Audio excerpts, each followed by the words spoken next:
မင်္ဂလာပါပရိသတ်ကြီးမြန်မာနိုင်ငံသားများဖြစ်ကြတဲ့တထေးမကြီးစမိုင်းတို့မိသားစုကတော့အမေရိကရဲ့အခွန်တိုးမြင့်ကောက်ခံမှုတွေကြောင့်တရုတ်နိုင်ငံကိုပြောင်းရွှေ့အခြေချတော့မယ်ဆိုတဲ့သတင်းတွေလည်းထွက်ပေါ်လို့လာခဲ့ပြီလည်းဖြစ်ပါတယ်။နေထိုင်မှုစိတ်များပြားစွာတက်တာတဲ့တရုတ်နိုင်ငံမှာပြောင်းရွှေ့နေထိုင်ပြီးအခြေချတော့မယ်ဆိုတဲ့စမိုင်းတို့ရဲ့သတင်းက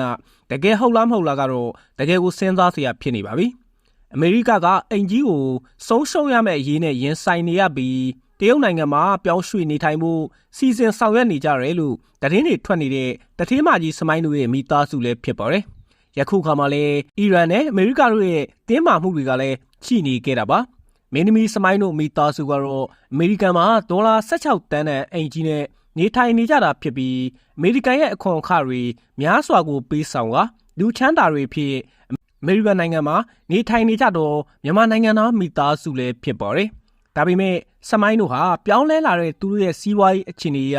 အမေရိကကိုအခွန်အခများပြလာတဲ့နိုင်ငံကနေ